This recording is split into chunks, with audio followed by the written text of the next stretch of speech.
स्वागत है दोस्तों आपके अपने चैनल विशु टेक में।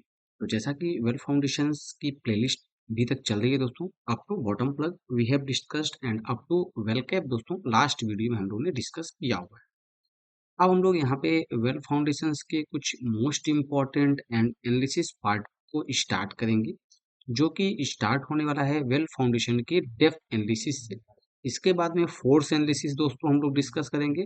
फोर्स एनालिसिस कंप्लीट करने के बाद में हम लोग मेजर कंटेंट जो है वेल फाउंडेशन सिंकिंग को हम लोग क्या करेंगे दोस्तों, डिस्कस करेंगे। तो पार्ट 8 में आपका स्वागत है, जिसमें हम लोग स्टार्ट करने जा रहे हैं यहाँ पे वेल फाउंडेशंस के डेप्थ के बारे में, कि हमको वेल फाउंडेशंस का डेप्थ कितना होना चाहिए, क्या होना चाहिए, इसकी जनरल आइडियाज हमको कैसे मिले, जनरल इसके थंब रूल्स क्या है, उसके बारे में हम लोग यहाँ पे डिस्कस करने जा रहे हैं। बेसिकली वेल फाउंडेशंस की जो ड्राइंग्स होती हैं दोस्तों, ड्राइंग्स में ये मेंशन होता है कि वेल फाउंडेशंस की जो पार्ट मतलब जो कटिंग एज पार्ट है दोस्तों, वो किस आरएल किस रिड्यूस लेवल पे ये जाके दोस्तों वेल फाउंडेशन फिनिश करना है। इसका सम्प का आरएल क्या होगा दोस्तों, ये सारी चीजें क्या होती है बेसिकली वेल फाउंडेशन की ड्राइंग्स में मेंशन होती है। बट एक जनरल आइडियाज के लिए दोस्तों किस तरीके से ये सारी चीजें डिजाइनर्स के द्वारा अंडरस्टूड की जाती हैं, उसके बारे में हम लोग यहाँ पे इस वीडियो में बेसिकली अभी देखने वाले हैं। तो वेल फाउंडेशंस की डेप्थ में मेजरली यहाँ पे जो वेल फाउंडेशंस के डेप्थ डिसाइड होते हैं, वो इन तीन कंडीशंस को लेकर के, तीन चीजों को कंसिडरेशंस में लेकर के की जाती है। पहला क्या होता है दोस्तों, maximum scour depth below the highest flood level. मतलब जो दोस्तों एचएफएल होता है, HFL means highest flood level से स्कावर डेप्थ क्या होगी, पहला उस पर डिपेंड करता है। सेकंड डिपेंड करता है minimum grip length below the scour level.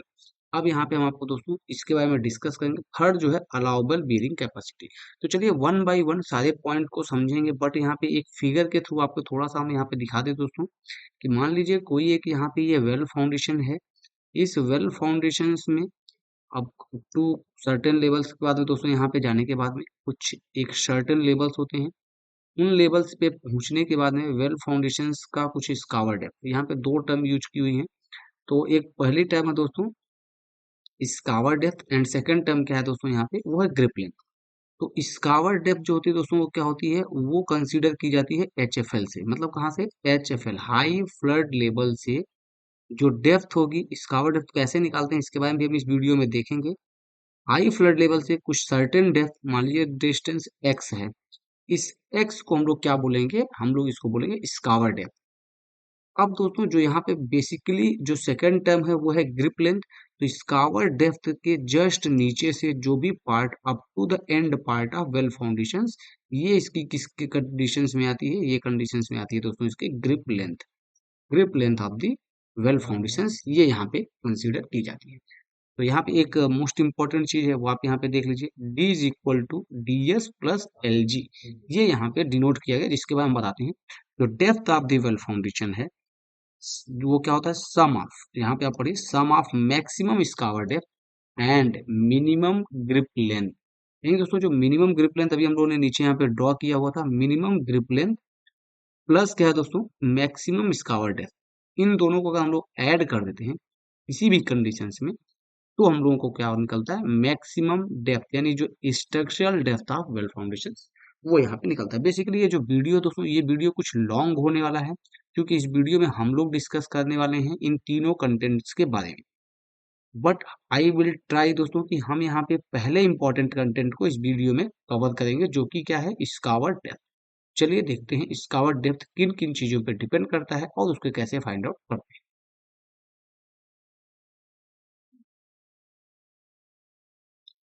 जैसा कि आप यहाँ पे देख पा रहे होंगे दोस्तों, बेसिकली स्कावर डेप्थ होता क्या है, सबसे पहले उसको यहाँ पे हम समझते हैं।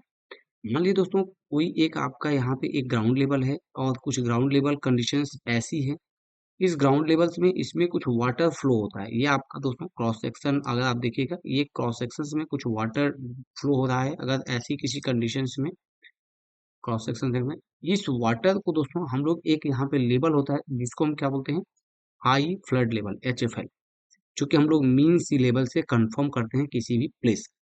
हाई फ्लड लेवल एचएफएल यहाँ पे डिनोट होता है।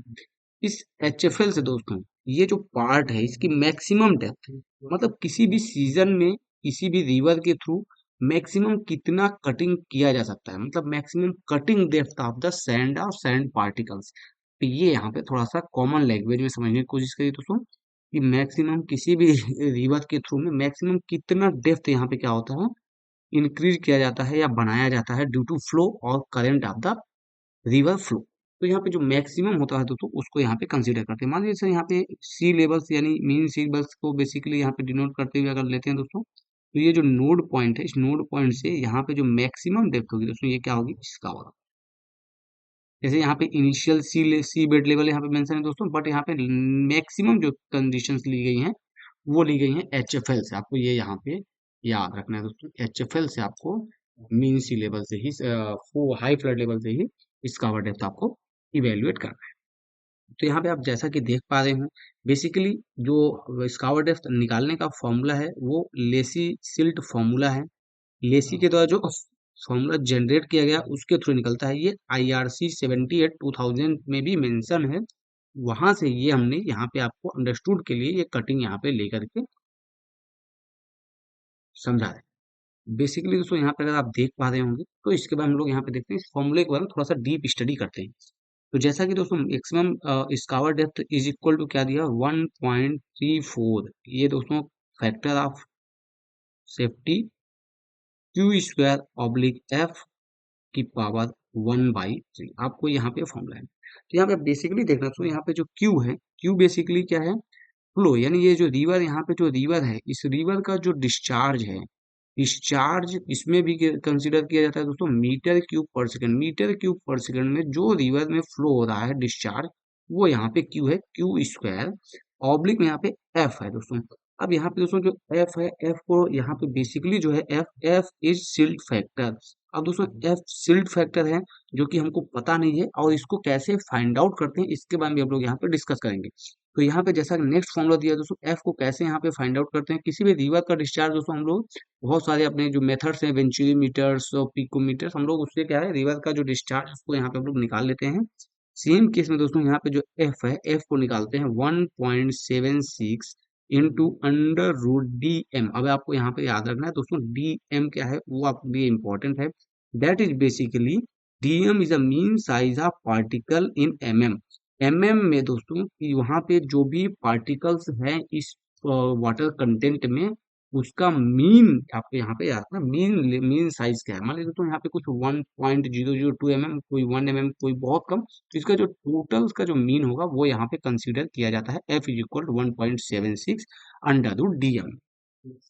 और इसके बाद हम लोग यहाँ पे ये फॉर्मूले में पुट करते हैं तो हमको क्या निकलता है दोस्तों, मैक्सिमम स्कावर डेप्थ। चलते हैं इस डीएम और इस एफ के बारे में, एक चार्ट जो कि क्रॉस सेक्शनल चार्ट है उसके बारे में हम यहाँ पे डिस्कस करते हैं। टिपिकली दोस्तों अगर आप टिपिकल वैल्यू आप देखिएगा लेसी सिल्ट फैक्टर की, तो यहाँ पे आपको मिलेगा, ये टेबल है दोस्तों। इस टेबल में कोर्स सिल्ट के लिए जो मीन साइज है, जो कि अभी हम बात कर रहे थे अंडर रूट डी एम वाला दोस्तों, 1.76 अंडर रूट डी एम। तो ये जो अंडर रूट डी एम है दोस्तों, इसकी वैल्यू दी हुई होती है, अगर कोर्स सिल्ट है तो 0.74।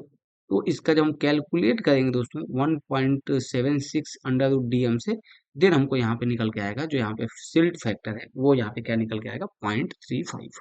सेकंड ऐसे ही दोस्तों सिल्ट ऑब्लिक फाइन सैंड्स के केस में 0.081 से 0.153। यहाँ पे एफ की वैल्यू हम लोग सेम फॉर्मूले से इवेल्युएट करेंगे। फॉर्मूला आप भूल नहीं चाहिए, बार बार उसको याद रखिए दोस्तों, क्योंकि ये सारी चीजें कंस्ट्रक्शंस में ईच एंड एवरी पीपल्स को आना मोस्ट इंपॉर्टेंट है, जो कि वेल फाउंडेशन से रिलेट करते हैं। ये आपको याद रखना है, ये formula F is equal to 1.76 under root D. इसके पहले एक फॉर्मूला हमने और बताया दोस्तों यहाँ पे, जो कि लेसी का है, स्कावर डेप्थ का फॉर्मूला। स्कावर डेप्थ का फॉर्मूला भी आप नहीं मिस करिए, इसको भी आपको यहाँ पे याद रख लेना इंपॉर्टेंट। सेम केस दोस्तों यहाँ पे मीडियम सैंड, ये जो सैंड्स की कौन सी टाइप है दोस्तों, ये एनालिसिस ऑफ लैब रिपोर्ट से कंफर्म होगा। उसके बिहाफ पे दोस्तों डिजाइनर्स ये कंसीडर्स करते हैं कि ये जो साइजेस हैं इसके बिहाफ पे mean C particle size, mean size of particles क्या है, उसके अकॉर्डिंग यहाँ पे डिसीजंस एडॉप्ट किए जाते हैं। उसके अकॉर्डिंग जैसे ही आपने यहाँ पे अगर हैवी सैंड है, हैवी सैंड का केस मिला दोस्तों, तो 1.29 आपको याद रखने के लिए, आसानी के लिए बताएं दोस्तों, जैसे जैसे सिल्ट फैक्टर यहाँ पे बढ़ रहा है, सॉरी, जैसे जैसे यहाँ पे mean size of the particles बढ़ रहे हैं, वैसे वैसे यहाँ पे दोस्तों सिल्ट फैक्टर भी क्या हो रहा है, इंक्रीज हो रहा है। तो इस केस में जब सिल्ट फैक्टर इंक्रीज होगा तो आपको जो फॉर्मूला यहाँ पे पहले से मेंशन किया हुआ दोस्तों, इसमें आप देखिएगा कि जब भी किसी भी कंडीशंस में अगर आपका यहाँ पे सिल्ट फैक्टर दोस्तों क्या हो रहा है, अगर सिल्ट फैक्टर इंक्रीज होगा, सिल्ट फैक्टर इंक्रीज होने का मतलब क्या होगा दोस्तों, यहाँ पे स्कावर डेप्थ जो होने वाली है वो क्या होने वाली है, वो होने वाली है डिक्रीज। तो इस एनालिसिस के बिहाफ पे आप यहाँ पे एक चीज देख पा रहे होंगे कि जो भी मैक्सिमम स्कावर डेप्थ होगा वो किस कंडीशंस में आता है, उसको यहाँ पे आपको देखना है। तो इस कोर्स सिल्ट के फैक्टर्स को अगर हम लेकर के कंसीडर करते हैं और यहाँ पे जो आपका यहाँ पे सिल्ट फैक्टर आ रहा है एंड मीन साइज पार्टिकल्स को कंसीडर करते हुए यहाँ पे एक और भी टेबल्स मेंशन की हुई है दोस्तों कोड में, जो कि ये डिस्क्राइब करती है कि मैक्सिमम स्कावर डेप्थ किसी भी वेल फाउंडेशंस का क्या होता है। तो यहाँ पे अगर किसी भी प्रकार का एक रिवर फ्लो है जिसमें स्ट्रेट फ्लो है, कोई भी रिवर में बेंड नहीं है, तो उस केस में मैक्सिमम स्कावर डेप्थ दोस्तों क्या होता है, 1.7 ds। अब इस ds के बारे में भी हम लोग यहाँ पे डिस्कस करेंगे दोस्तों। तो बेसिकली ये जो ds यहाँ पे मेंशन किया हुआ दोस्तों, ये क्या है, यहाँ पे ds is the scour depth obtain from, दोस्तों एक यहाँ पे टेबल है जो कि हम आपको नेक्स्ट वीडियो में मेंशन करेंगे, 2.15, ये भी कोड में ये टेबल मेंशन की हुई है। इसके अकॉर्डिंग हम आपको यहाँ पे बताएंगे कि डीएस का वहाँ पे क्या वैल्यू है और वो किस तरीके से एक्ट करता है। अगर आपका सीवियर सीवियर सीवियर बेंड है, तो जैसे जैसे आप यहाँ पे देख रहे हो दोस्तों, जैसे जैसे रिवर्स की फ्लोइंग कंडीशंस में बेंड आते हैं या उसमें कुछ टिपिकली चेंज आते हैं, तो आपका जो स्कावर डेप्थ है बढ़ते जा रहा है। बेसिकली अगर हम यहाँ पे थंब रूल की बात करें किसी भी रिवर का दोस्तों, मान लीजिए किसी भी रिवर का विड्थ यहाँ पे एक्स है और इन फ्यूचर दोस्तों यहाँ पे इसका विड्थ दोस्तों अगर यहाँ पे कुछ कम हो रहा है, जो कि एक्स में कुछ भी माइनस कर दें, अगर वो कुछ वैल्यू आ रही है दोस्तों, तो यहाँ पे जो स्कावर डेप्थ ऑफ द फाउंडेशन उस प्लेस का जो बेड लेवल होगा वो क्या होगा, यहाँ पे इंक्रीज हो जाएगा। तो नेक्स्ट वीडियो में हम लोग आगे डिस्कस करेंगे अपने नेक्स्ट टॉपिक, जो कि नेक्स्ट टॉपिक होने वाला है वो होगा minimum grip length below the scour scour level. तो स्कावर लेवल तक इस वीडियो में हम लोग ने डिस्कस किया। अगर आपको वीडियो पसंद आया तो प्लीज लाइक करें वीडियो को, शेयर करें हमारे इस चैनल को दोस्तों के साथ में, please subscribe the channel to continue learn about the civil engineering. Thanks for watching this video, thank you so much.